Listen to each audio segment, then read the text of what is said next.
Um pouco.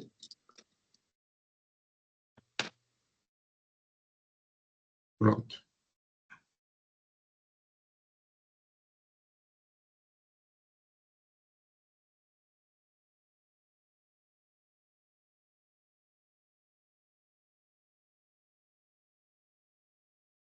Aparecendo as orações aí para vocês, né?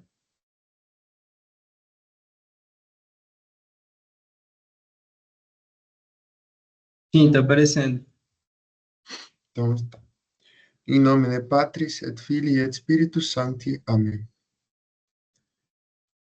Ave Maria, gratia plena Dominus tecum, benedicta tu in mulieribus, et benedictus fructus ventris tui, Iesus. Santa Maria, Mater Dei, ora pro nobis peccatoribus, nunc et in hora mortis nostre. Amém. Gloria Patri et Filio et Spiritui Sancto, sicut erat in principio et nunc et semper, et in saecula saeculorum. Amém. In nomine Patris et Filii et Spiritus Sancti. Amém. Muito bem. Nós vamos começar a nossa aula de hoje, primeiro compartilhando com vocês uma alegria que eu tive de ver que vários fizeram os exercícios e me mandaram perguntas, e isso é muito bom.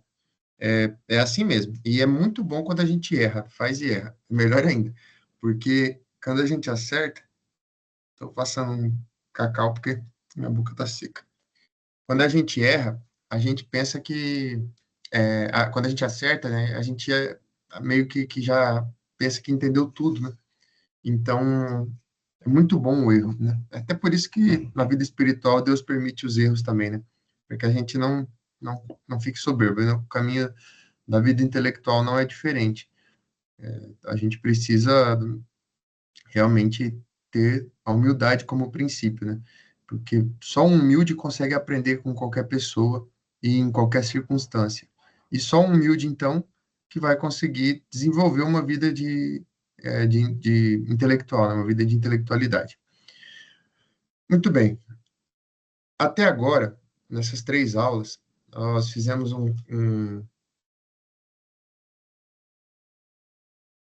Tudo bem, Nilson, sem problema.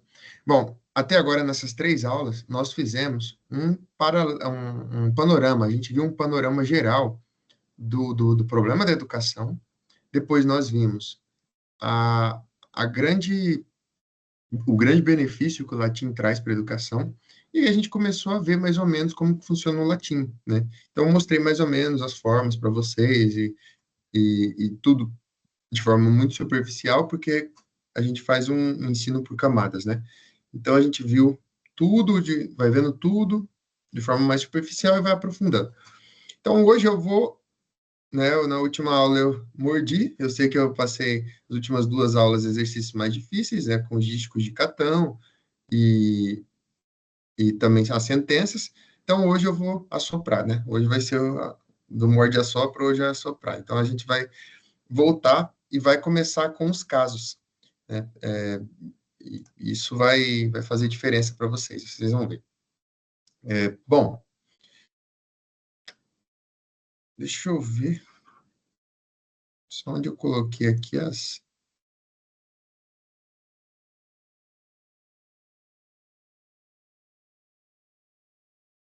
Ah, que bonito, eu apaguei as frases. Aqui. O que é o nominativo? Ninguém vai entender o que são os casos latinos se não entender o que são, como funcionam as funções dentro de uma oração, né, de uma frase, de um período da língua portuguesa. Então, se você não consegue ter esse domínio na língua portuguesa, você não vai conseguir também ter no latim. Então, vamos entender como funciona na língua portuguesa e a gente vai para o latim, né? Na língua portuguesa, nós temos basicamente 6 elementos na oração. Isso eu já disse para vocês, né? Vocês devem se lembrar, né? O sujeito, o objeto direto, objeto indireto, aí os adjuntos, né?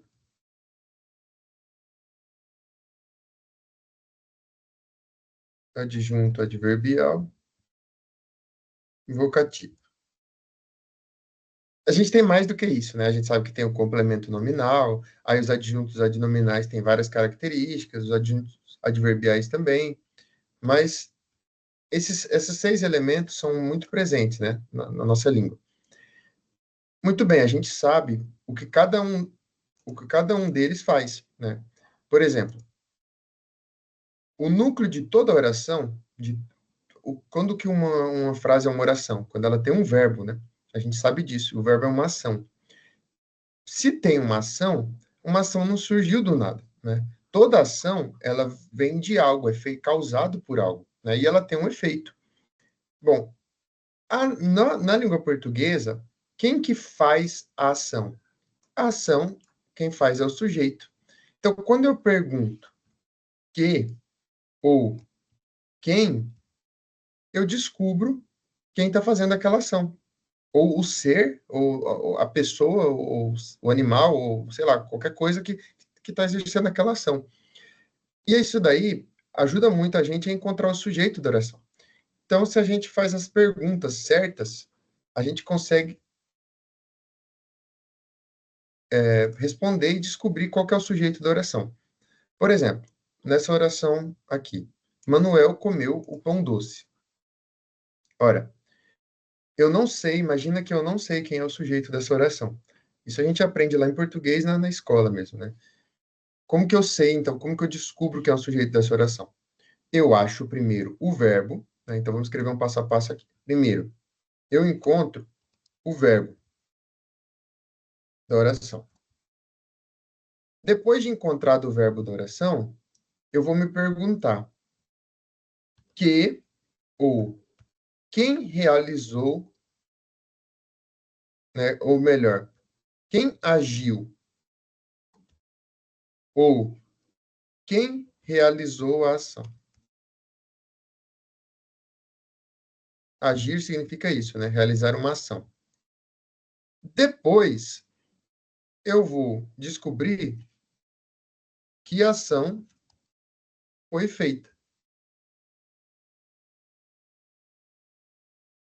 que ação foi realizada. Vamos ver então na prática como que isso funciona, né? Manuel comeu o pão doce. Se eu tenho que encontrar primeiro o verbo da oração, então é muito fácil, né? Eu sei que Manuel não é verbo, o não é, pão não é, doce não é. Então o verbo é comeu. Então o verbo é comeu, ficou fácil. Manuel comeu o pão doce. A segunda parte, então, essa da primeira parte eu já fiz, já encontrei o verbo. A segunda parte, eu me pergunto que ou quem, vocês sabem que é para coisas, animais, né? E quem é para pessoas. Quem agiu, né? No caso. Ou seja, eu troco as palavras por que ou quem para descobrir quem realizou essa ação de comer. E aí eu posso dizer que quem, como é uma pessoa, Manuel, né? Eu já posso falar com certa certeza que Manuel é o sujeito, né? Mas vamos olhar isso fingir que a gente não sabe que é ele. Quem comeu o pão doce? Eu me pergunto, né?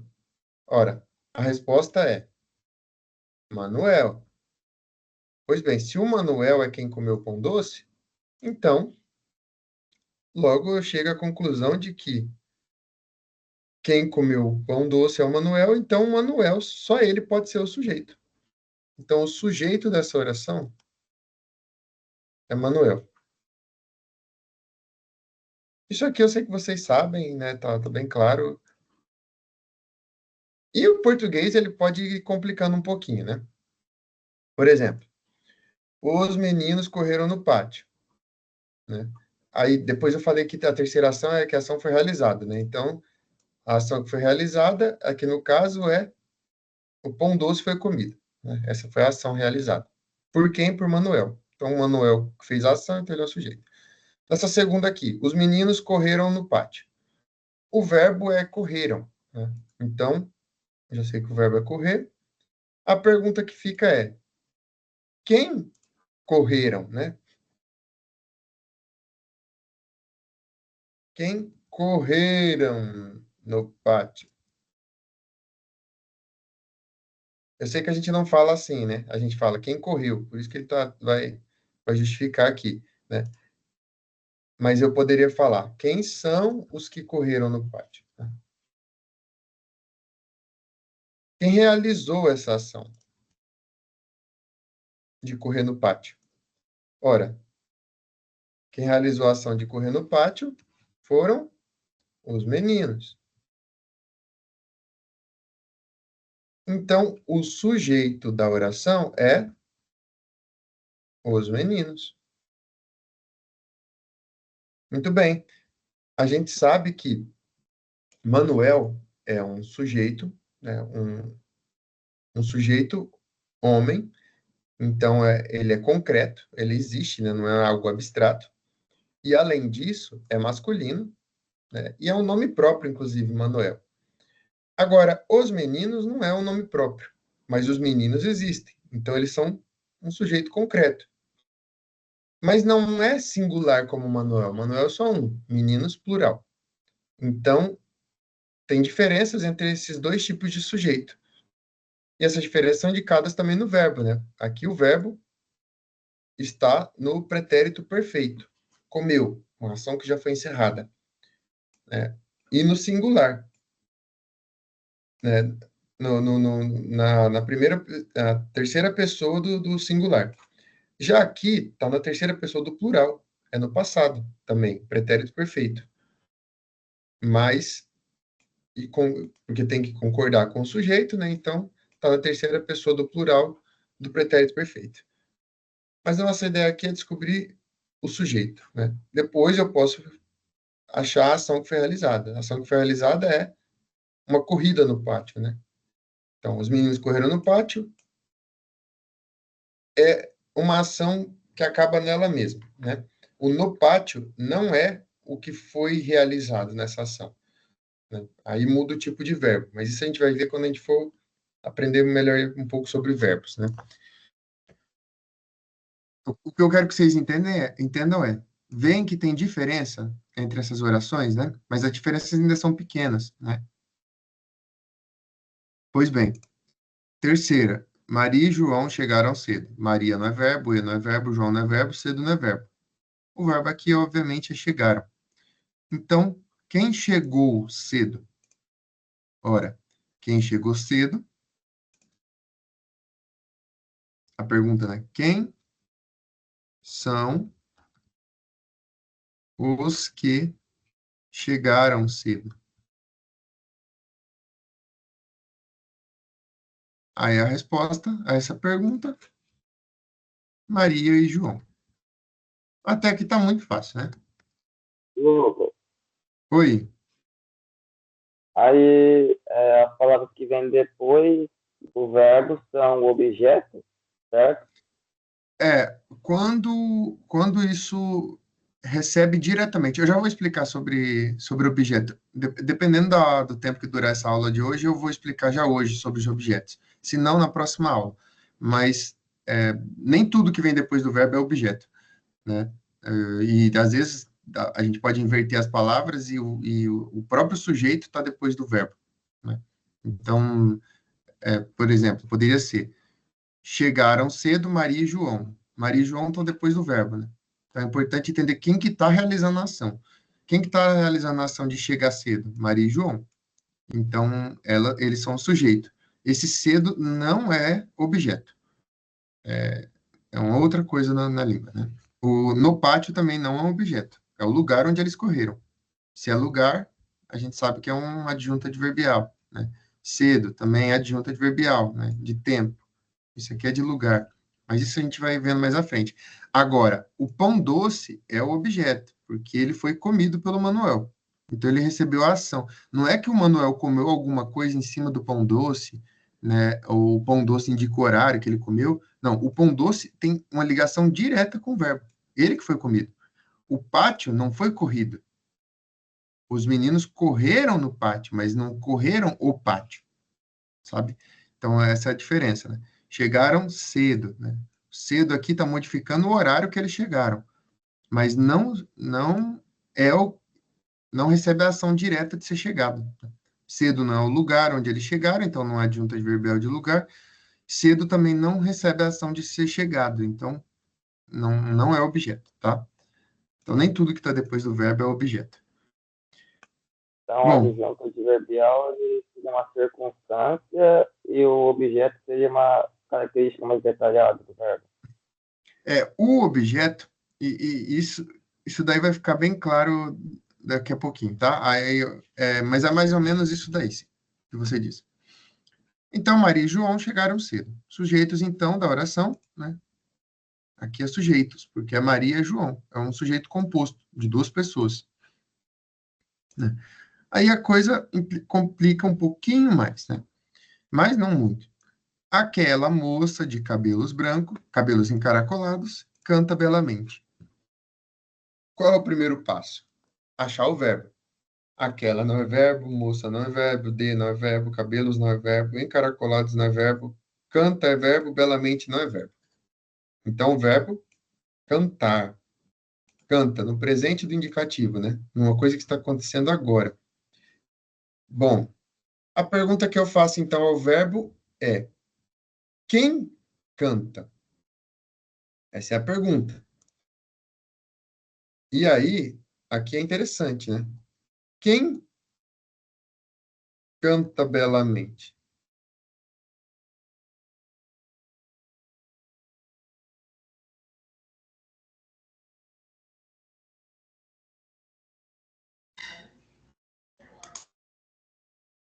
Bom, quem canta belamente é a resposta do sujeito, né? Quem canta. E a resposta é aquela moça de cabelos encaracolados. Nossa, então o sujeito é tudo isso? Pois é, o sujeito é tudo isso. Aquela moça de cabelos encaracolados. Só que aí no português, a gente começa a achar, então o sujeito é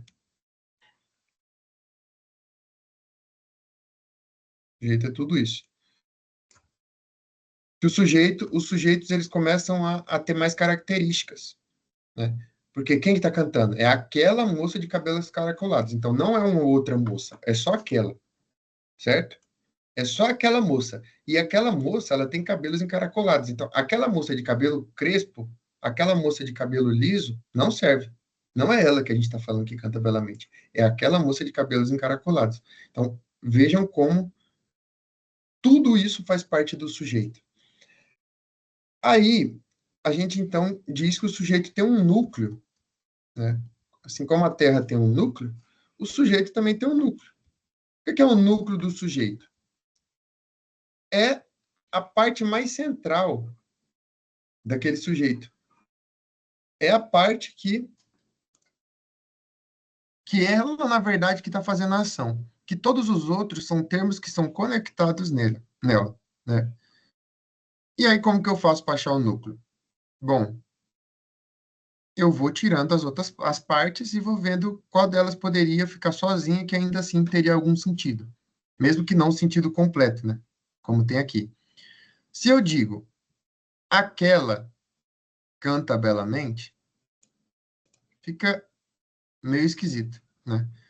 Se eu digo, a moça canta belamente, bom, deu um certo sentido. Eu sei que eu coloquei o A aqui, né, para dar mais um sentido, mas o núcleo continua o mesmo, né? A moça canta belamente. Uma moça pode cantar belamente. Uma aquela não pode cantar belamente.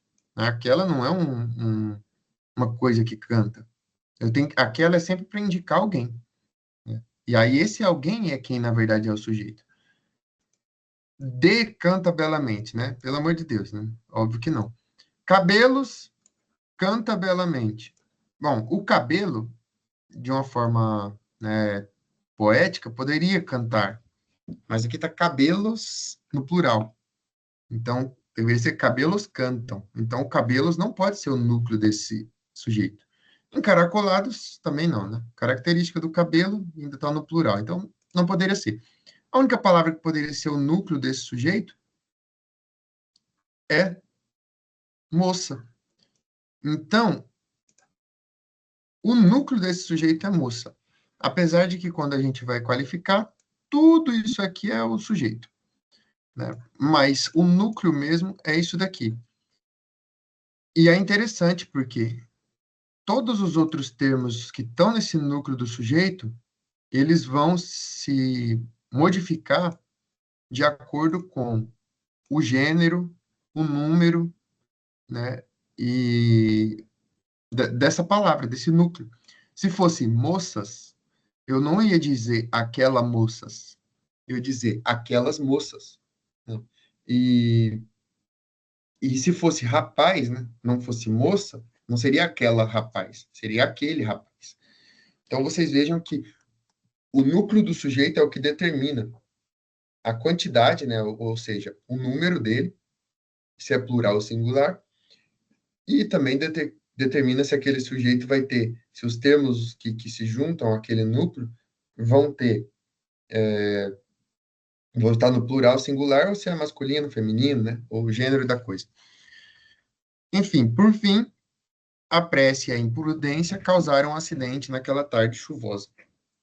Essa é uma frase um pouco maior, uma oração um pouco maior, mas também é bem fácil encontrar o sujeito.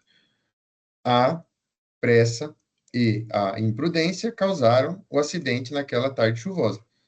Ora, o verbo aqui não pode ser nenhum desses, né? Obviamente, e nenhum desses. Só pode ser causaram. A gente acha isso muito fácil, porque a única ação que existe aqui é a ação da causa, né? De causar. Agora, a pergunta então é: quem são os que causaram o acidente? Eu poderia colocar também naquela tarde chuvosa depois, mas quem são os que causaram o acidente? A resposta é a pressa e a imprudência. Bom, então o núcleo desse sujeito é, o sujeito é pressa e imprudência, né? Vou colocar mais.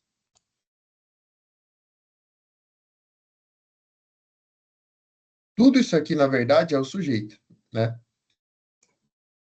Vou colocar do jeito que está ali. E aí eu faço como eu fiz no... Mas o núcleo desse sujeito, ele é duplo, né? Então ele tem dois núcleos. Primeiro núcleo, pressa. Segundo núcleo, imprudência. Por quê? Porque não foi nem só a pressa, nem só a imprudência, mas foram os dois juntos. Se fosse só a causaram, né, o acidente, não faria sentido. Pressa causaram, também não faz sentido. Só a pressa. E causaram, a causaram, não. Imprudência causaram, também não. Então, é a junção dessas duas coisas que causaram. Então, o núcleo realmente, ele ajuda, é ele quem controla aquela oração. Primeiro é ele quem controla aquele sujeito e ele que controla a própria oração, né? Que o verbo, tudo vai depender dele. Bom, tudo isso é muito fácil, eu imagino que vocês saibam disso, né? Então, a maioria de vocês pode falar assim, não, que coisa idiota. Mas, isso é uma dificuldade de muitas pessoas. Conseguir identificar quem está fazendo uma ação. O mais interessante é o seguinte, é que no latim, essa pessoa, ou essas pessoas, ou essas coisas, né? Aqui não é quem, né, só, mas é que são, né? Porque eu estou falando de coisas, né? Então, que são os que causaram o acidente, né? Então, a pressa e a imprudência. Bom, até aqui tudo certo, né, pessoal?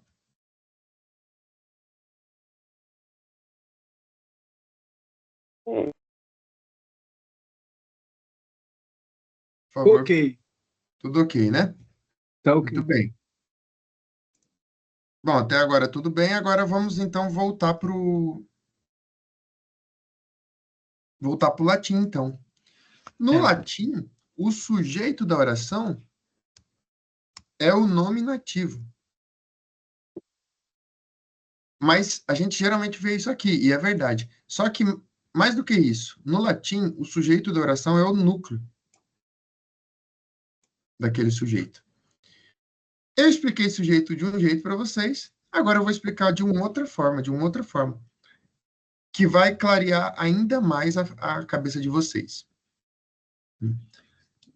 No latim, sujeito é a junção de duas palavras, sub mais, né, iectus, né? Se a gente for lá no dicionário, é capaz que essa palavra não vai existir, mas vai existir iacto, que é algo que foi lançado, arremessado, né? O verbo é esse, ó, iatio, jogar, atirar, lançar, né? Iactum. Então, vamos colocar iactum.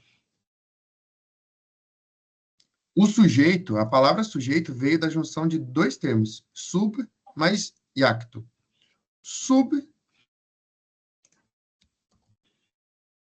significa o quê? Vamos colocar embaixo. Sub Cada significa... agora, no momento mesmo, tem uma, duas, não sei botar. Naqueles dias tava mais, né? Alguém está Mas com o agora tem microfone uma, duas ligado só aí, pessoal. botando. Que tá? Aí só que eu falei assim, já tem a ponta chocada do Marquinhos, que como que vai viver assim. Pronto.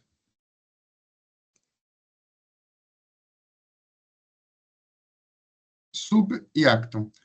Sub, vocês podem pesquisar no dicionário, é aquilo que está por baixo, né? Então,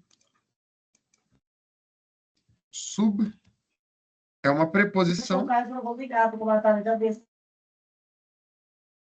que significa debaixo, sob, né? Como a gente vê no dicionário. Então, debaixo, tá? Sob, debaixo de, no fundo de não. Tá bom, isso aqui. E actum, né? E actum significa lançado, atirado, né? Então, a junção dos dois significa, subactum significa algo que é lançado sob, lançado debaixo de, né, de alguma coisa. Por que isso? Agora vejam aqui a minha cara. Na filosofia a gente tem as coisas, né? Imagina, por exemplo, que eu tenho o meu ser. O meu ser, ele está sobre um sujeito.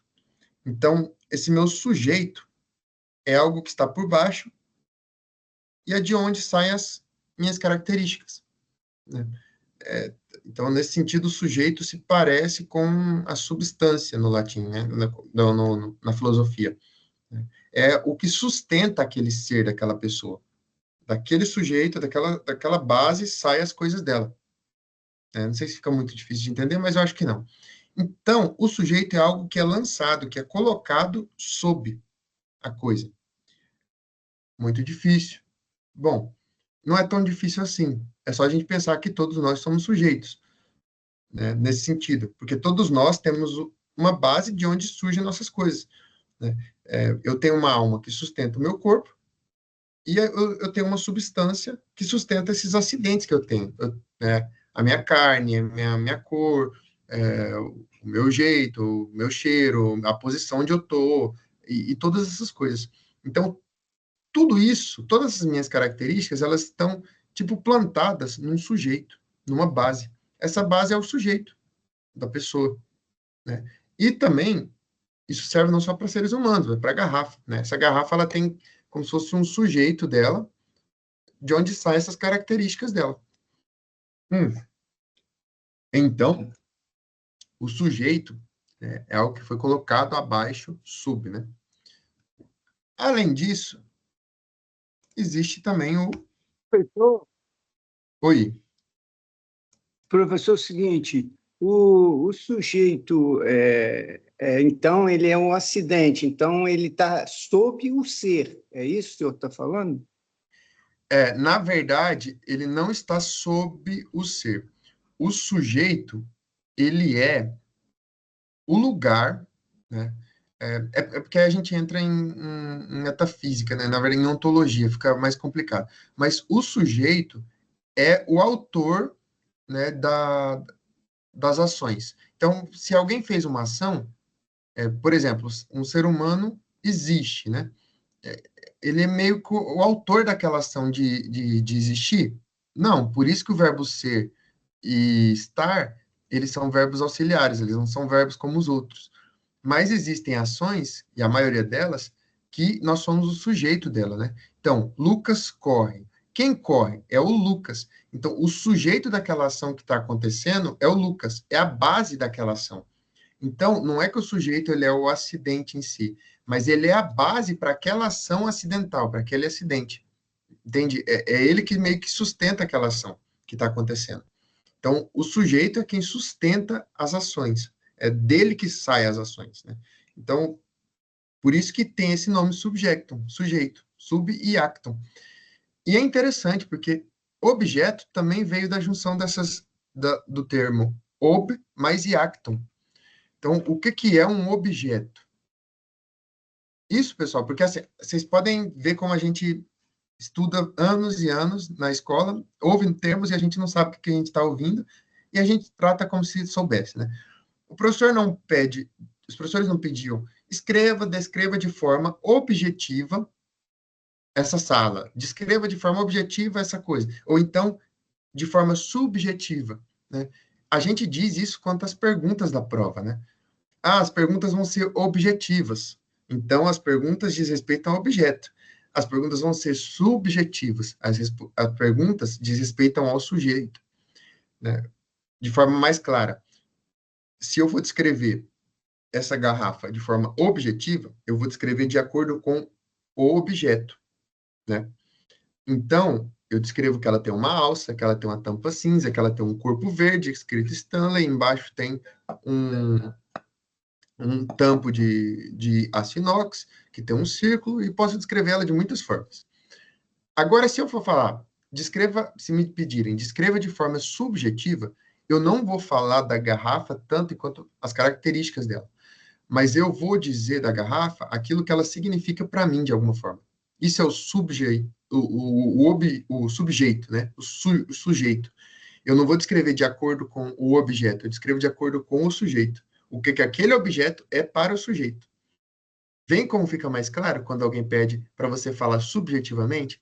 É aquilo que diz respeito ao sujeito, a você, e não ao objeto tanto, né? Não que o objeto não seja importante nessa descrição do sujeito. Pode falar, Marcos Paulo.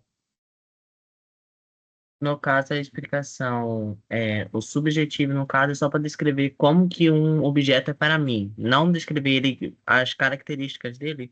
Se você for o sujeito da ação, sim, né? Mas, então, como ele é para você, se você for o sujeito. Pode ser que seja para uma outra pessoa. Aí aquela outra pessoa é o sujeito. Então, é de acordo com a subjetividade dela. É de acordo com ela, e não de acordo com o objeto, né? Mas é esse o caminho mesmo. Bom, então, Sim, obrigado. de nada. Objeto, objectum, significa o quê? Bom, ob é uma preposição interessante. Significa algo que está diante de, né? À frente, né? Vamos pegar mais significados, mas geralmente é diante de, né? Então, diante de, em frente de, né?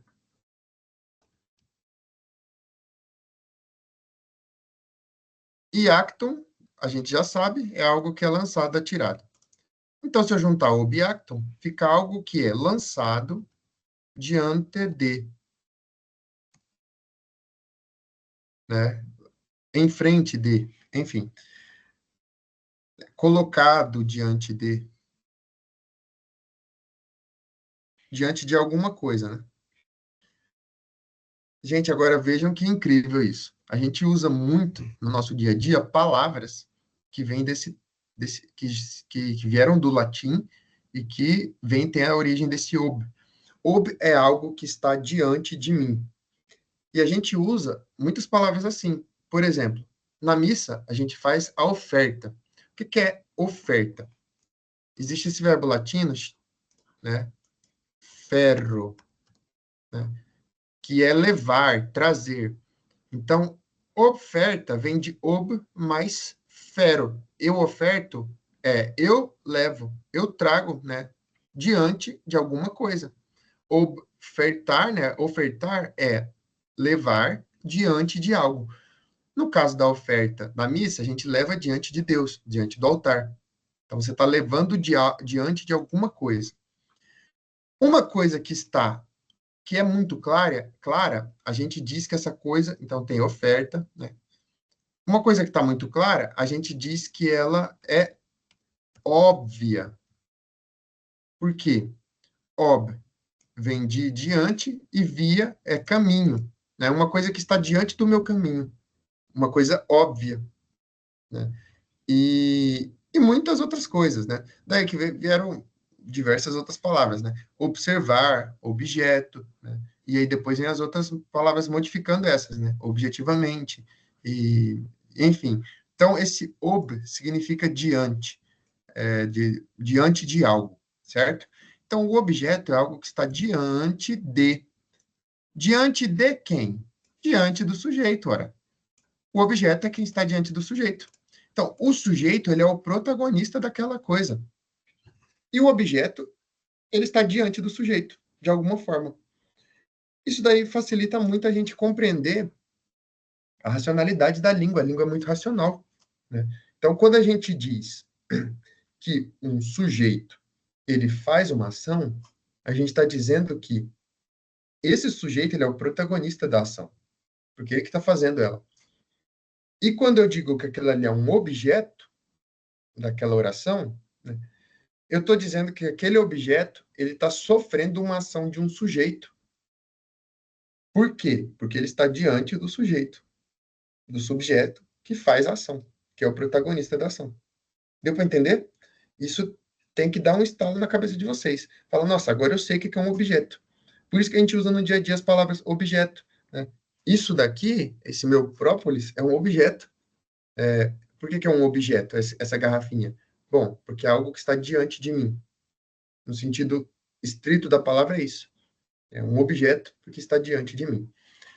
Sabendo disso, então, a gente consegue entender que o nominativo, ele indica o núcleo de quem está realizando a ação. O nominativo, ele vai sempre me indicar, no latim, quem realizou a ação. E aí, uma coisa interessante. Sempre quem realiza a ação, no latim, a palavra vai terminar dessa forma, com a, com os ou com um. Ou com os, o, es. Tudo isso se for singular. E no plural, quem está fazendo as ações vai terminar com e, i, a, es ou is, a, os, ua, es. Né? Preciso gravar? Claro que não. Mas quando eu vejo uma palavra com essa terminação, eu tenho que pensar, bom, ela pode ser um nominativo. Ou seja, pode ser que quem está fazendo essa ação seja esse sujeito, esse subjectum. Tá bom? Entendemos, então, o que é o nominativo da frase? O nominativo é o sujeito. E aí fica mais fácil, né?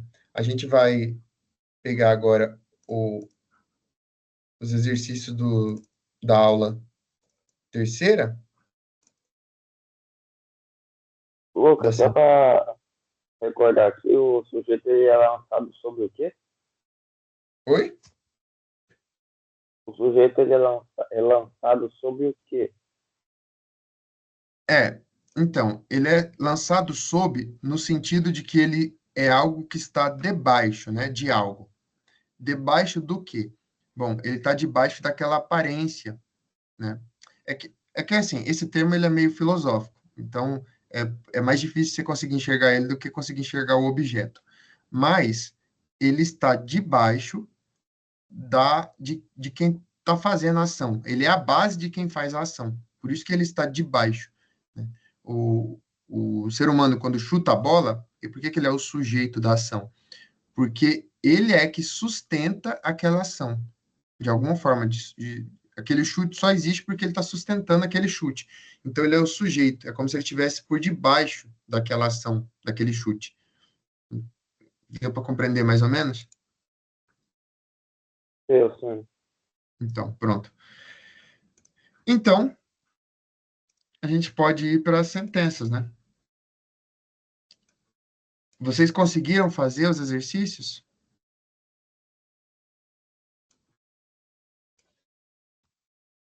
Sim ou não? Eu fiz, professor, eu fiz. Ótimo. Tem que fazer, pessoal. Se não fizer, a gente não consegue desenvolver. E faz e geralmente erra mesmo. É assim mesmo, né? Então, como eu ensinei para vocês, a gente tem que colocar as palavras aqui, né?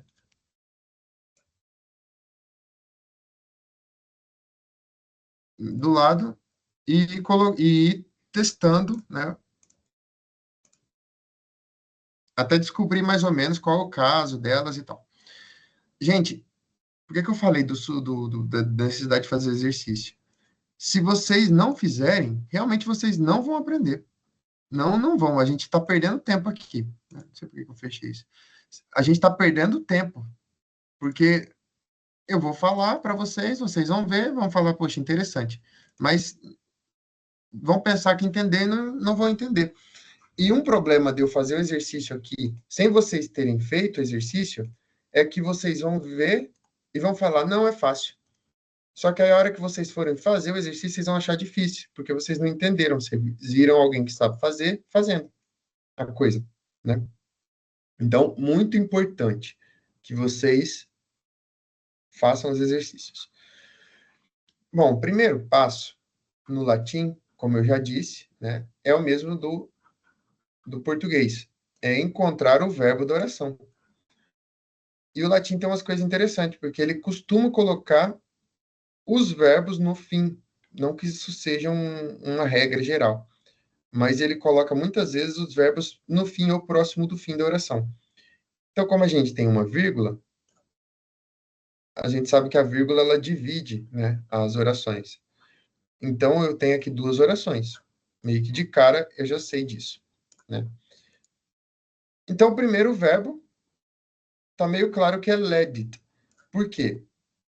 O verbo ele pode até terminar em M, mas ele só termina em M na primeira pessoa, né? E a gente ainda não está vendo verbos. Então, fiquem tranquilos, porque vocês não sabem disso, né? Mas, estou só informando. O verbo pode terminar em M até, né? Mas, isso aqui não é um verbo. Quem conhece a forma latina dos verbos sabe que não poderia ser um verbo. Mas isso aqui é um verbo. Por quê? Olha lá na tábua latina, né? Nas tabelas. O T é característico da terceira pessoa.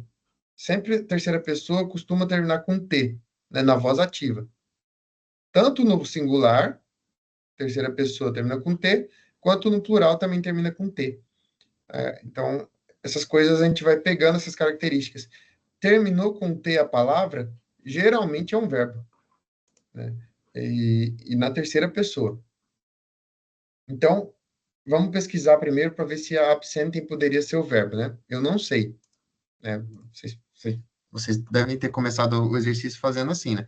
Se perguntando, será que é um verbo? Bom, vamos ver se é um verbo ou não. E aí eu vou escrever na palavra aqui do lado, né? As palavras, elas praticamente sempre estão declinadas. Então, elas nunca vão aparecer no dicionário do jeito que elas estão na frase, né? Mas eu disse para vocês que a palavra, ela tem um lado. Uma parte que é um radical e uma parte que é a desinência. Essa desinência, ela muda de acordo com a função sintática da palavra na frase. Então, se a palavra é objeto, geralmente objeto direto, geralmente ela termina com M, né? Só olhar aqui na tabela latina.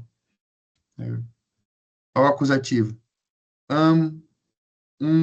Em, vê que geralmente termina com M, é acusativo, né? A não ser que seja, pode ser também genitivo, né? Mas aí o genitivo tem uma forma própria de arum, orum, merum, né? E então geralmente termina com em, é acusativo. Então é objeto direto, né? Bom, se é objeto direto e a desinência é em, então eu vou tirar essa desinência em, né? Observando aqui, vocês viram que só tem em acusativo? Então eu posso tirar o em, que eu vou achar alguma coisa. Ausência, né? Absentium, absentium, né? E absentivos, né? Absentiva, absentivum. Bom, tem alguma coisa a ver com ausência, essa palavra, absentem, né? Só que não poderia ser nenhuma dessas daqui. Por quê? Porque absência, se eu tirar o a, fica, e colocar, por exemplo, no genitivo, fica absentie, né? Então, é da primeira declinação, certo? Essa primeira aqui é da primeira declinação. Vocês conseguem perceber isso? Sim ou não? Se não conseguem, podem falar. Lucas, poderia repetir de novo? Quando vocês olham essa primeira palavra aqui, vocês conseguem perceber que ela é da primeira declinação? Ou seja, está nessa primeira reta aqui?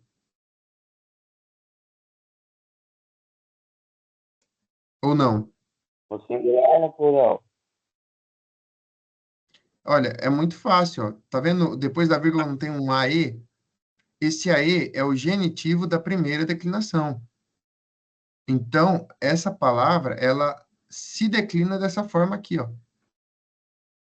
Compreende? Então, absência. No nominativo fica como? Absência. E no vocativo? Absência. E no acusativo?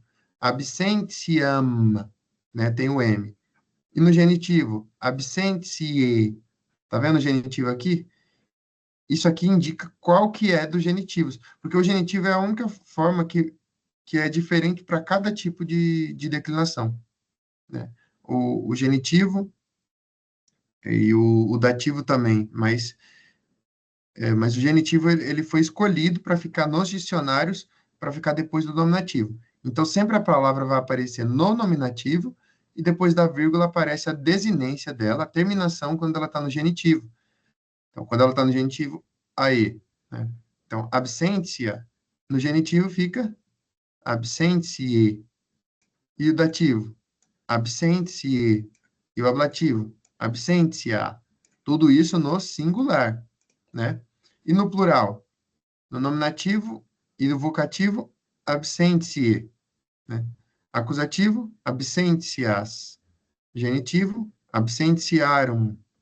Dativo e ablativo, absentis. Então, essa primeira palavra, ela está na primeira declinação, está nessa tabela aqui. Se ela está na primeira declinação, então, ela tem que terminar dessa forma aqui. Ora, a palavra é absentem. Tá vendo o em? Não tem nada a ver com a primeira declinação. Ou ela é de terceira, ou ela é de quinta. Só que as palavras de quinta declinação, são bem menos comuns do que as outras. A maioria das palavras que a gente vê, ou é da primeira, da segunda ou da terceira.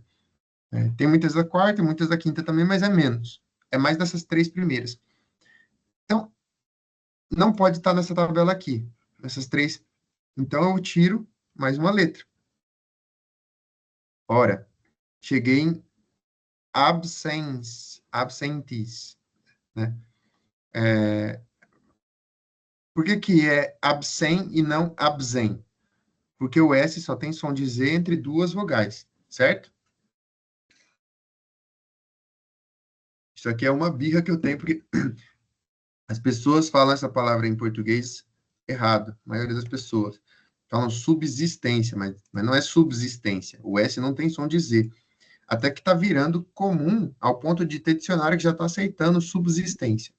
Mas não se fala subsistência, é subsistência, tá? O S só tem som de Z quando ele está entre duas vogais, como em casa, tá bom? A prova disso é que ninguém fala subsolo. Alguém fala assim? Não, né? É subsolo. Então, eu digo primeiro sub e depois sistência, tá? Então, subsistente, subsistência, né? Enfim. A palavra que a gente está tentando achar é absentem. E aqui eu achei uma que pode ser, ó, absens, absentis. Se ela termina com is, de qual declinação que ela é? Digam-me vocês. Podem falar outros também. É sempre os mesmos que estão falando, podem outros falar. Eu não tinha visto, Vitor Hugo, mas é isso mesmo. Por conta do AE. Isso aí. E é exatamente, é da terceira declinação. Veja aqui na tabela, terceira declinação genitivo. Eu sempre vou procurar o final aqui e olhar na tabela qual a declinação que corresponde a esse final do genitivo. Então, is corresponde à terceira. E corresponde à primeira. Us corresponde a... Us não, us é nominativo, né? Isso aqui é adjetivo. Adjetivo é diferente que aparece na tabela. Enfim. Então, entes terceira. Achei que essa palavra é de terceira declinação, então vou escrever aqui, né? Todos entenderam que ela é de terceira declinação ou não? Por favor, me digam se não estão entendendo. Explica de novo, Lucas. Tá bom. Vejam aqui a palavra, né? Como a gente chegou nisso daqui, vocês entenderem, né? Entenderam, né? Eu tenho que tirar a desinência. Tire a desinência. Não pode ser nenhuma dessas daqui. Por quê? Porque absentia é declinado como da primeira declinação. Primeira declinação não tem nenhuma terminada em em. Us, a, Os adjetivos, eles mostram no us masculino, a feminino, neutro. Os adjetivos, eles podem ser declinados das três gêneros. Se fosse masculino aqui, ó, us, i, o, e, i, né? I, os, orum, is. Nenhuma dessas termina com em. Tá vendo o em? A gente só vai descobrir qual que é a declinação daquela palavra com o final dela. Então, você tem que olhar o final e olhar aqui no dicionário. Não pode ser de primeira nem de segunda declinação, porque não existe em na tabela de declinação. Na primeira e na segunda. Só existe na terceira e na quinta. Consegue enxergar isso? Só existe terceira e quinta? Então, absentem não pode ser de primeira nem de segunda. Então, se não apareceu, eu tiro mais uma letra. Fica absens, absentes. Ora, eu olho aqui o final, is, né? Olha as duas últimas letras. Olhando essas duas últimas letras, eu descubro que só pode ser de terceira declinação, né? Is. Porque eu tenho que olhar na tabela o genitivo. Então, o genitivo é is. Então, is, terceira. Beleza? Então, essa palavra aqui, absens, absentes, é de terceira declinação. Então, a primeira coisa que eu sei de absente, que ela é de terceira declinação.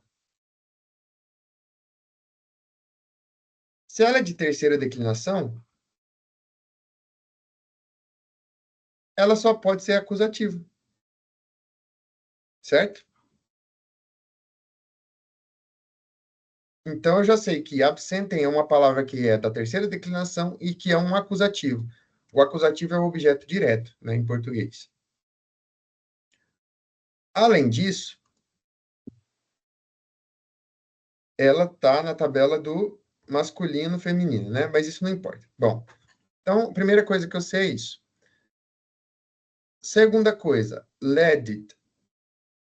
Os verbos, pessoal, a gente vai ter aula sobre verbo, mas os verbos, eles sempre terminam em o, porque eles sempre aparecem para a gente primeiro em primeira pessoa. Então, se o verbo ledo significa bater, na verdade, essa primeira que aparece aqui é eu bato, é em primeira pessoa. É sempre assim, ó. Eu bato, tu bates, depois aparece ele no infinitivo, ou seja, o verbo bater em si, né? E aí duas outras formas que vai complicar muito, né? Enfim, os verbos a gente também vai ter aula só sobre eles, né? Então a gente está só reconhecendo. Se a gente escreve a palavra let, como eu ensinei, né? Não aparece nada. Mas aí a gente tira as últimas letras, aparece isso daqui. Ledo, ledis, né? Eu queria que vocês entendessem bem isso daqui. Esse tracinho e a letra significa que você vai tirar alguma parte daquela primeira palavra e encaixar nela, né? Só que não vai ficar ledois, né? Então, eu tiro o O, fica ledes. Entenderam isso? E isso é para qualquer palavra. Por exemplo, absentem, né? Não achei. Aí eu tirei absentes. Aí como que eu encaixo esse entes aqui? Absens mais mais entes, né? Como que eu vou encaixar isso? Bom, o que está lá na tabela é só is, não é? No genitivo. Então, tudo isso daqui, ele aparece no genitivo, mas ele está significando que eu vou ter que mudar esse final da primeira palavra. Ao invés de ficar ens, eu vou ter que colocar esse ent antes do is. Entendeu? Esse comecinho aqui, ó, notem isso. Esse comecinho da palavra aqui, ó, ele é parecido com o final, tá vendo? Para indicar que eu vou ter que tirar esse final e colocar isso daqui. Então, abs, em, is. Deu para entender isso aqui ou não? Lucas, Oi. era essa a minha dúvida naquela hora, porque eu estava procurando na tabela o índice, e era para procurar só o is, né? Aí você Isso. explicou, eu entendi agora. Ótimo, é isso mesmo. Sempre procura as duas últimas letras, porque ó, na tabela, no geral, é só duas últimas letras. Os únicos que é mais que duas letras é genitivo e dativo, né? Que tem ibus, orum, arum, erum, ebus, né? Mas no geral é só as duas últimas letras. Apareceu uma palavra maior aqui. Isso geralmente Lucas, aparece. Oi, pode falar. ô, Lucas, quando eu descubro essa palavra assim, por exemplo, tá aí, is, Sim, significa que eu vou procurar na tabela o is do genitivo, então? isso, sempre o genitivo. Sempre é o genitivo que vai me importar. Porque o genitivo, por que eles colocam no dicionário dessa forma? Para me mostrar, através do genitivo, qual declinação pertence àquela palavra. E aí eu sempre vou procurar na tabela referente àquela declinação, né? No caso dessa palavra aqui, esse ent, por que ele está aqui, né? Por que não é só... Por que não aparece assim no dicionário? Absence is. Porque você ia pensar que quando eu vou declinar ela, eu coloco no genitivo absences, né? A gente ia só juntar. Por isso que eles colocam no dicionário o mais coisa. Por quê? Porque essa palavra todinha ela vai ser declinada com esse ente.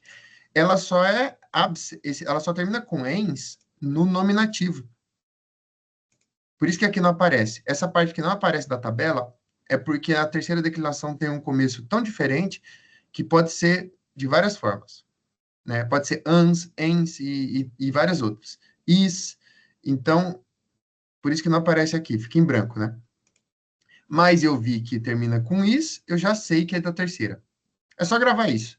Apareceu um e, é primeira declinação. Apareceu um i, é segunda. Apareceu um is, terceira. Us, quarta. Ei, quinta. Então, apareceu um E, é de primeira.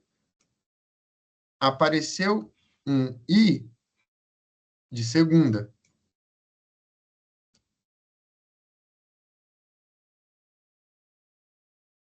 Apareceu um is, tá vendo? É de terceira. Apareceu sanctus também, mas domus pode ser das duas formas, né? Ou us ou i, né? Mas apareceu um us de quarta. Apareceu um ei, é de quinta. Agora ficou mais claro para vocês isso daí? Lucas, Sim, o us também aparece na segunda. E nesse caso? mas ele só aparece na segunda no nominativo, tá vendo? Ah, tá. Entendi. Depois da vírgula aparece o genitivo. E é o Ah, sim. genitivo que importa. O genitivo, tá. Isso. Obrigado, Então, Lucas. Joia. valeu. Para que serve esse ente? Esse ente significa que eu vou tirar aquele final, tá vendo que é um final parecido? E vou colocar aquilo ali. Ali eu coloquei uma outra, ó, diferente, tá vendo? Rex, regis, né? Geralmente palavras que terminam com X, elas são de terceira declinação. Eu tiro o X e coloco giz, por exemplo, aqui. Só que essa palavra é tão diferente que eles colocam ela inteira. O rex, no genitivo, vai ficar regis. Bom, voltando aqui para o absentem, né? Absentis. Isso significa, pessoal, que eu vou declinar todas as palavras, todos os casos, de acordo com essa forma aqui, ó. E não com essa. Então, por exemplo, absens. Como que absens, né, ou seja, ausente, ficaria, eu sei que é de terceira, né? Como que ficaria no dativo? Não vai, o dativo eu sei que ele é i, a terminação, né? Não vai ser absense, mas vai ser, eu vou pegar essa coisa que foi colocada junto com o genitivo e coloco lá. Então, no dativo, absente, absens fica absente. Entenderam? E se for no plural, Lucas? É uma coisa. Eu deixo o ente, né? Absente, tá vendo o ente aqui? Eu deixo ele e coloco o final, ibus. Vocês entenderam isso, né? Esse nominativo que aparece aqui, por que sempre aparece o genitivo? Para me indicar, na verdade, a forma como eu vou declinar essa palavra. Esse ente aqui é para indicar que esse ens, ele some e vai ficar ente em todas as declinações. Só vai ser ens, o final, do nominativo. Do resto, todos mudam. E mudam de acordo com esse ente aqui. Tá bom? Fazendo os exercícios vai ficando mais claro. Né? Então, absentem termina com em. Só pode ser acusativo. Tá vendo? Eu já sei que é de terceira, porque termina com is. Então, só pode ser acusativo. Bom, já descobri que absentem é acusativo. Né? Ledit, que é o que a gente estava vendo, eu escrevi ela aqui. Não apareceu, né? E aí eu vou e apago esse finalzinho. Então, ficou o quê? Aparece só esse ledo. Então, ficou fácil, só tem uma opção. Então, o verbo deve ser esse. Bater, ferir, né? Absentem significa ausente, né? Ledit. Bater, ferir. Aí, a gente teria que olhar aqui, ó. Ledo, ledis, né? Na terceira pessoa é como? Na tabela dos verbos, ó. Ledo, ledis, ledit. Ledimus, leditis, ledint, né? Mas a princípio a gente não precisa saber dessa coisa do verbo, né? Mas eu falei que termina com T, é terceira pessoa. Então, led é um verbo, bater, ferir, que é da terceira pessoa do singular. Então, significa o quê? Significa ele bate, né? Algo comum, só bate, né? Mas significa que alguém bate, certo? Ou melhor, alguém fere, né? Bater, ferir, né? Alguém fere, beleza.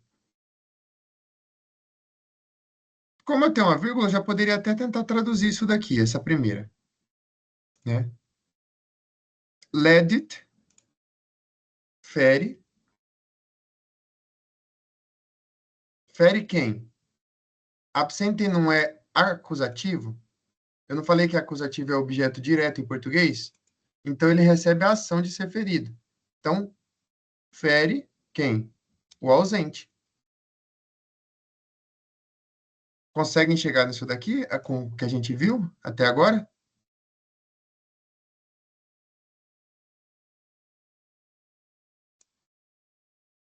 E aí, galera? No caso, o acusativo vai ser sempre o que sofre a ação. Isso, o acusativo é sempre quem está sofrendo aquela ação daquele verbo. E é fácil achar o acusativo, porque ele sempre termina em, né? E sempre vai terminar desse jeito. Então é fácil achar quem que está sofrendo aquela ação, geralmente, né? Fere o ausente, beleza. Depois eu pesquiso cum. E cum tem muitos, né? Poderia ser essa primeira ou a segunda. Mas cum, geralmente, ou ela é preposição, significando com, ou uma conjunção. Tá vendo aqui, né? Prep, ablativo, né? Depois eu explico o que é esse ablativo. E né? De conjunção. Como conjunção, ela pode ser quando, logo que, e tantas outras coisas, né? Como é tipo o verbo give no inglês e get, que pode ter 1 milhão de significados, né? Bom, então, com ou quando. Beleza.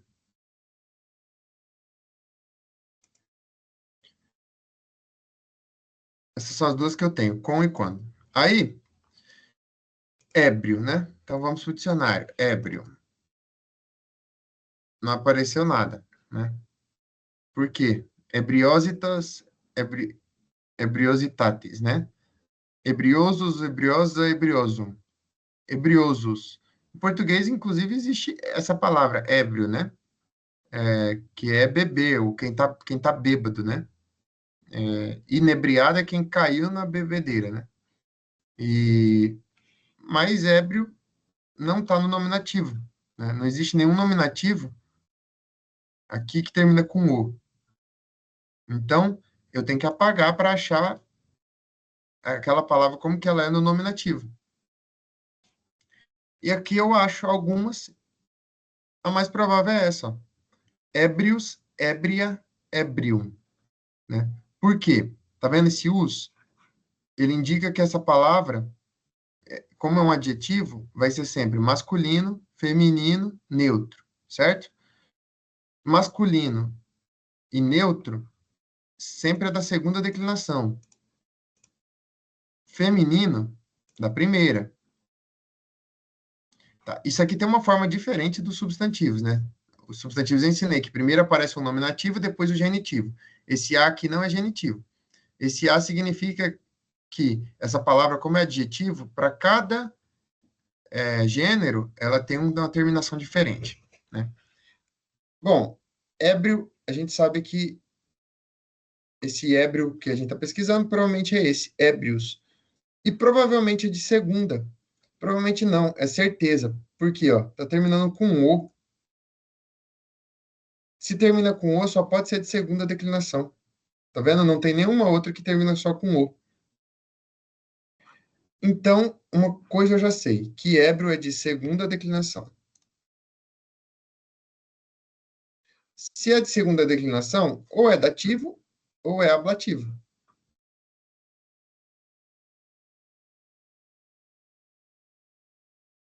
Só basta saber o que significa ébrio, né? Ébrio, bêbado, embriagado.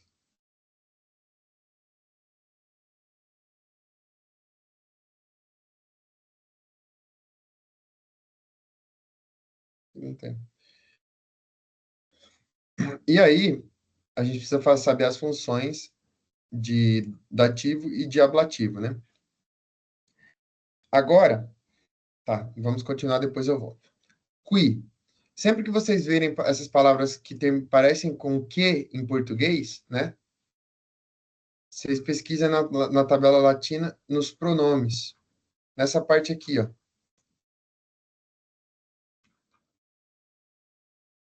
O que significa isso daqui? Qui, que, quod.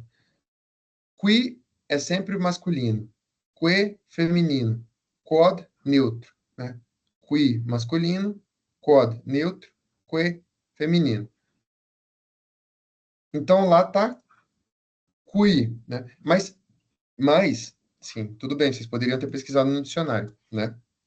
E aí o dicionário ia me dar pronome relativo. Que, a qual, quem, o que, né? Então, esse qui, geralmente, é um pronome relativo. Quase sempre que aparece é isso, é um pronome relativo. Significa que, qual, né? O pronome relativo, ele é um pronome de relação, né? Agora, o qui também pode significar aquele, né? O que. Ele sempre substitui algum nome, né? Ao invés de eu falar o nome da pessoa, eu falo aquele, né? Em português a gente não diz assim, por exemplo, quem com ferro fere, com ferro será ferido, né? Esse quem está substituindo alguém, né? Então, quem com ferro fere, com ferro será ferido. Ao invés de quem eu poderia dizer, Diego ferre com ferro, fere com ferro. Diego com ferro será ferido. Entendeu? Esse quem pode ser substituído por um nome. Então, ele está ali no lugar de um nome. Bom, voltando lá então, é a mesma função do pronome relativo. Ele substitui aquele nome que já foi dito anteriormente, geralmente. Quando ele começa a frase, ele significa aquele, né? Seria difícil chegar nesse raciocínio, mas uma das opções é que, né, como um pronome relativo, né? Ou então o que, ou então alguém, ou então aquele, né? Estou falando de alguém. Aquele que, né? O que, alguém. Entende? Ele está sempre substituindo algum nome. Esse qui pode ser qualquer uma dessas coisas aqui, né? Lembre-se, sempre que vocês virem, então, qui, que, quod, quis, ele sempre vai estar nessa tabela aqui, e se vai significar isso, então, pronome relativo, o que, aquele que, né? Beleza. Litigat. Ó, tá vendo que termina com um T aqui? Provavelmente é um verbo, então. Como tá terminando com um T, é um verbo, e ainda eu sei que ele é da terceira pessoa, porque a terceira pessoa sempre termina com T. Mas, vamos pesquisar.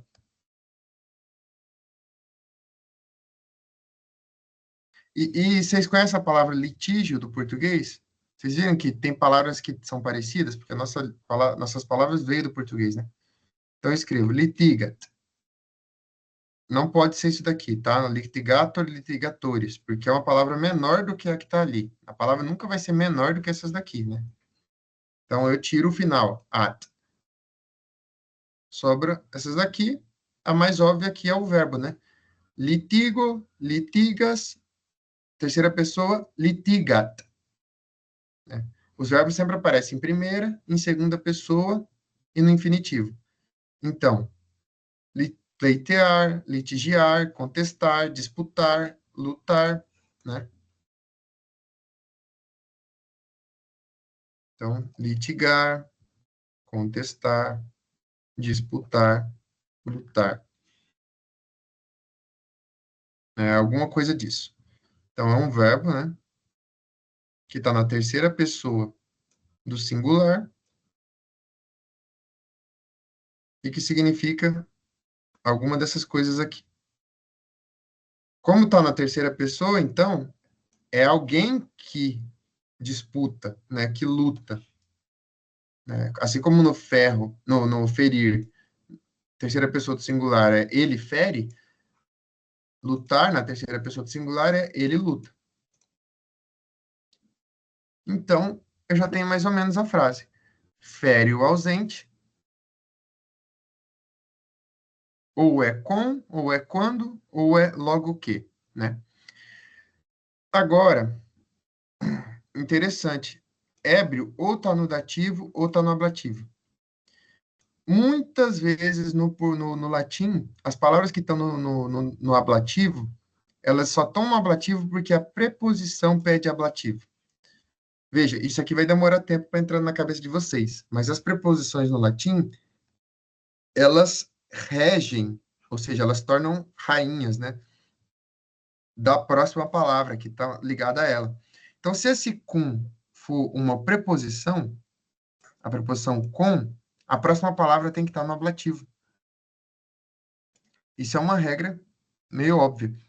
Meio óbvia não, meio difícil, mas que com o tempo vai ficando fácil. Sempre que você vê uma preposição, você já vai olhar para frente dela e vai pensar qual que é a palavra que está ligada a ela.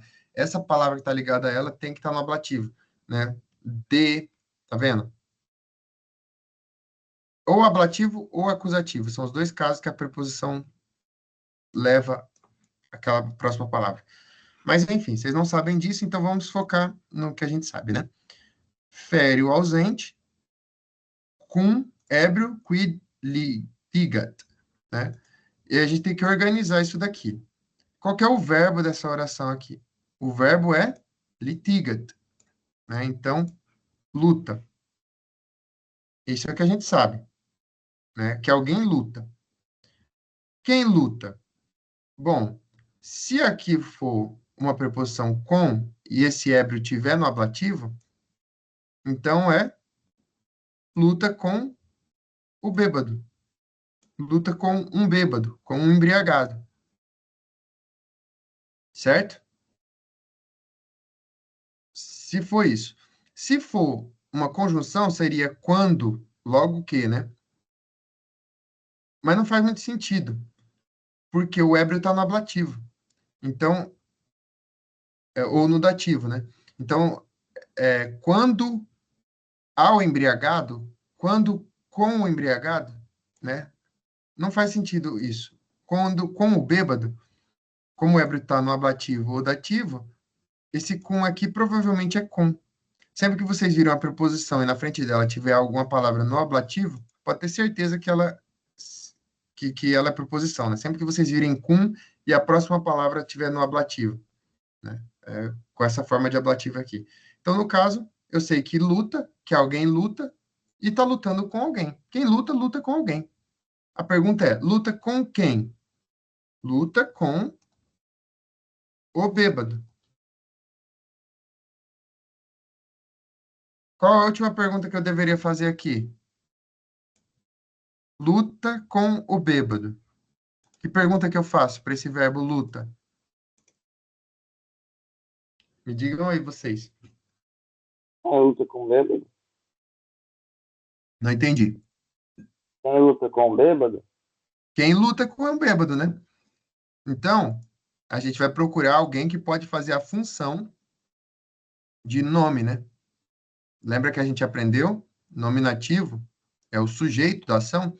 Então, a ação é luta com o bêbado. Qual a pergunta que eu faço para descobrir quem que é o nome da ação? Quem está fazendo a ação? Eu pergunto para o verbo, quem que faz isso? Então, quem luta com o bêbado? Só sobrou o qui. Então, é o que luta com o bêbado, ou melhor, aquele que luta com o bêbado, ou com um bêbado. E agora a frase está pronta. Estranha, né? Mas no latim tem muitas dessas inversões. Então, a gente pode organizar de uma forma que a gente entende melhor no português, né? Aquele que luta com um bêbado fere o ausente. Isso aqui pode ter mais de uma interpretação, né? Isso é uma sentença daquelas antigas, né? Lá da antiguidade mesmo, né? Então, quando você luta com uma pessoa bêbada, né? Sempre tem uma lição de moral essas frases, né? Uma delas pode ser que aquele que luta com uma pessoa que está bêbada, que não está sã, que está inebriada, essa pessoa fere a consciência, não, daquele cara ali que está apanhando, daquele bêbado, porque ela está ausente, né? Então, a pessoa que está lutando com o bêbado está ferindo o ausente. Fere o que está ausente naquela caso, né? Ou seja, a própria consciência do bêbado, né? Isso é uma dos significados dessa frase, né? Bom, então, esse é um exemplo. O problema nosso é o tempo, porque sempre as aulas vão ficar muito grandes e eu não quero que elas fiquem muito grandes. Então, eu vou encerrar as aulas com vocês, mas eu vou gravar a resolução dessas duas aqui e eu vou mandar no grupo depois, para não incumpridar muito nossas aulas, né? Para não deixá-las muito, muito longas. Tá? Então, a princípio, dessa primeira aí, vocês ficaram com alguma dúvida dessa primeira sentença?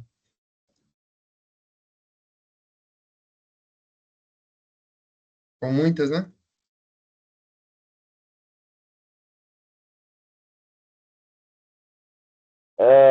Só queria saber se tem uma ordem correta para a gente colocar as palavras que a gente descobre o significado, ou tanto faz, tanto fez. É tudo muito intuição, Gabriel. Mas é assim, você vai ver no latim e vai adaptando da forma que faz sentido em português, né?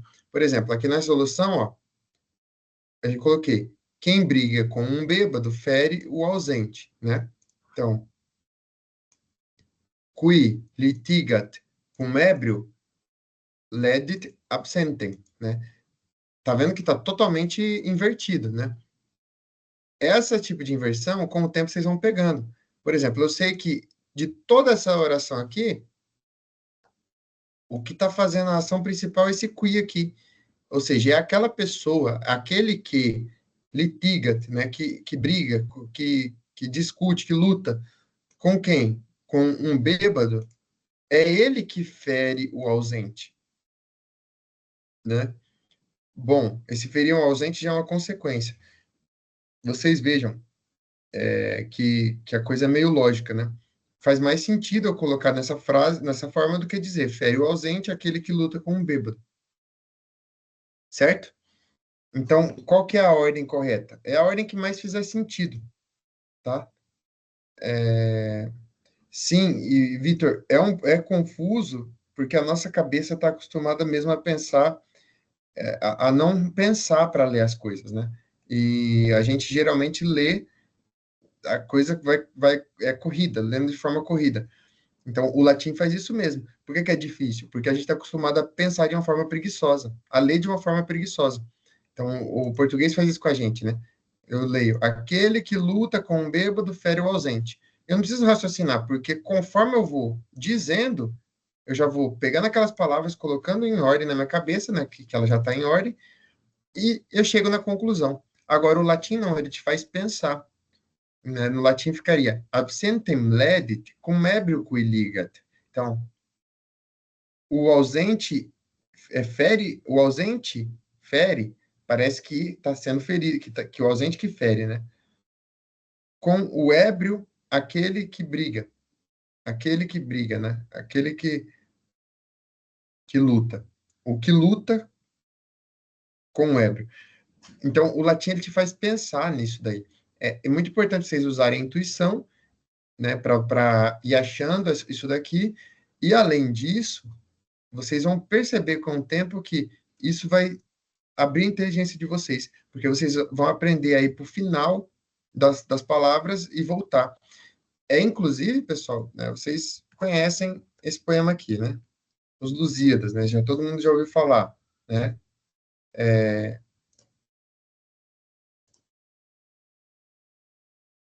Vou escrever que é mais fácil, né? As armas É e do. os barões assinalados, né? Esse é o famoso poema do Camões. Então, as armas e os barões assinalados que da ocidental praia lusitana, por mares nunca de antes navegados, passaram ainda além da Taprobana, em perigos e guerras esforçados, mais do que prometia a força humana, e entre gente remota edificaram um novo reino que tanto sonharam.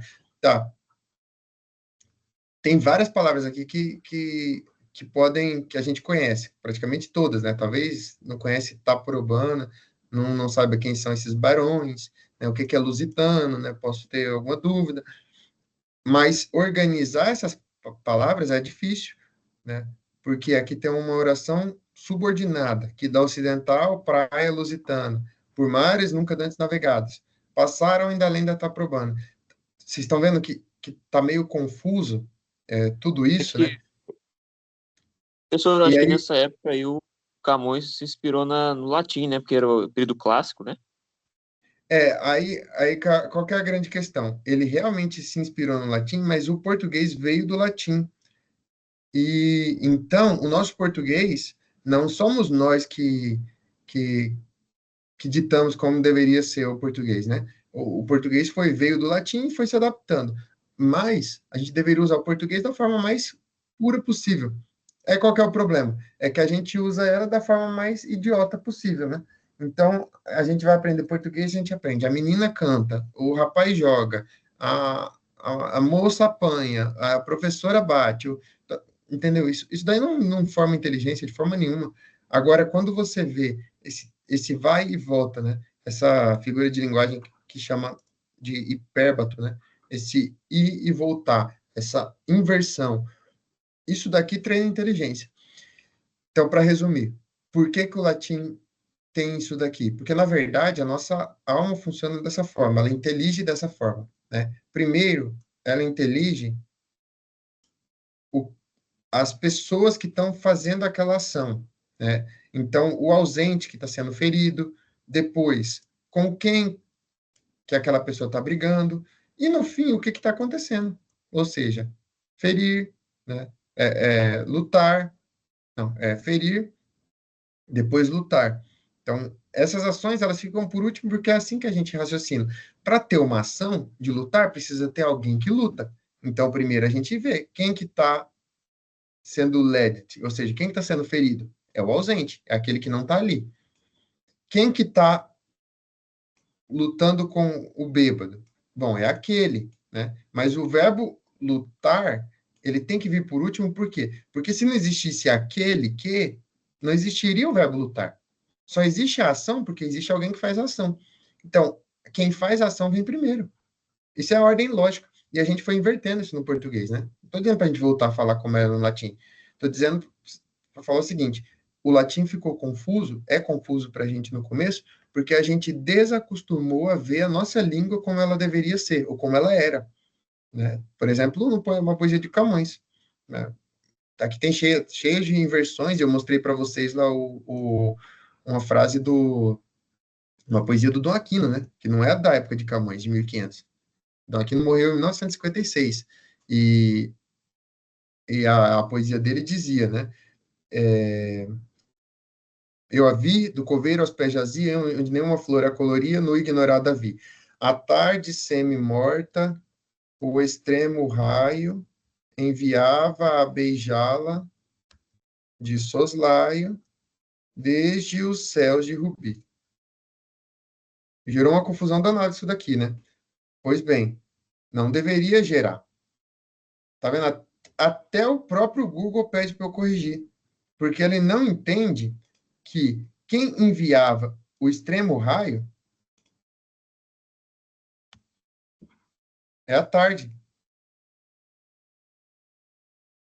Aí parece que pode ser outra coisa, mas não, é a tarde semi-morta, isso é uma característica que enviava o extremo raio. Então, essa vai e volta que a gente faz no português bem feito, isso daí que a gente perdeu, e isso daí faz com que a gente não consiga ler coisas mais simples.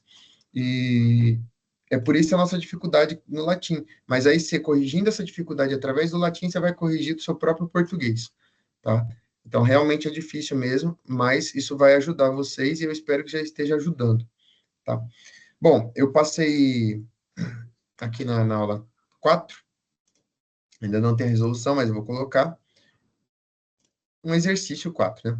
Exercício mais simples, né? Em cada uma das frases abaixo, você tem que identificar o termo que está no caso nominativo, eu já ensinei como que identifica, e aí você vai sublinhar esse termo, e depois você vai informar qual das 5 declinações que ele pertence. Então, olhando aqui para a tabela, você vai dizer, olha, né, por exemplo, ela cantat. Parece, esse aqui é fácil, né? Cantat é o verbo, então quem está cantando? Ela, né? A menina. Aí, eu pesquiso lá no dicionário, qual que é a declinação? AE, né? Então, se o final é AE, então só pode ser, já tá ali. Só pode ser da primeira declinação. Então, qual das 5 declinações que ela pertence? Pela primeira declinação. Isso é fácil, né? E aí vocês vão fazer de todas essas daqui, e aqueles que forem mais aplicados, com certeza vão traduzir também. Pelo menos tentar traduzir elas, né? Mas o exercício é só fazer isso daí que está pedindo. Bom, é isso. Eu espero que tenha ajudado os senhores de alguma forma a clarear sobre os exercícios. Espero que vocês se dediquem nesse trabalho e logo, logo a gente vai começar a entender melhor, né, as declinações e tudo isso vai entrando na cabeça e aí fica mais fácil, tá bom? Vamos rezar então para encerrar. In nomine Patris et Filii et Spiritus Sancti. Amém. Salve Regina, Mater Misericordiae, vita dulcedo et spes nostra salve. Ad te clamamus, exules filii Eve. Ad te suspiramus, gementes et flentes, in hac lacrimarum vale.